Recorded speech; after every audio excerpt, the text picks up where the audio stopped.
લાઠી નગરપાલિકામાં 2 વર્ષના વહીવટદાર શાસનનો હવે અંત આવશે કારણ કે ગઈકાલે જ ચૂંટણીની જાહેરાત કરવામાં આવી છે। ચૂંટણી પંચ દ્વારા આખરે સ્થાનિક સ્વરાજ્યની ચૂંટણીની જાહેરાત કરી દેવાઈ છે। લાઠીમાં આ વખતે ભાજપ, કોંગ્રેસ અને આમ આદમી પાર્ટી વચ્ચે ખરાખરીનો જંગ જામશે।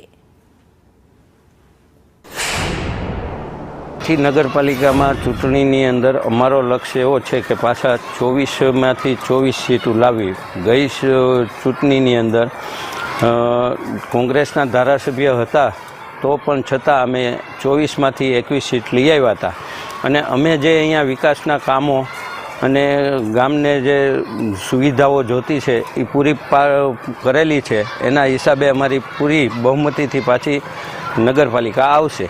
પુષ્કળ ભ્રષ્ટાચાર જ થયો છે। વિકાસના નામે અહીંયા સાવ મીંડું છે। નગરપાલિકાએ લાઠી નગરપાલિકાએ અહીંયા લાઠીનો વિકાસ કોઈ પણ પ્રકારનો કરેલો નથી।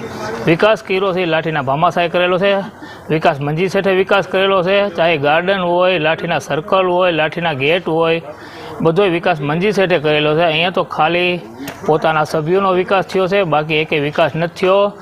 અમારે 2 વર્ષ ઉપરથી વહીવટદાર શાસન છે તો એમાં આમ પ્રજા જે હોય એ પીડાય, કારણ કે એનો જે મેન પ્રશ્ન હોય એ સોલ્વ થતાં વાર લાગતો હોય અને જ્યારે બોડી બેઠી હોય ત્યારે વસ્તુ એવું કે જે તે વિસ્તારના હોય ચૂંટાયેલા પ્રતિનિધિ એની પાસે જાય એટલે એના કામ બને ત્યાં વહેલા થતા હોય।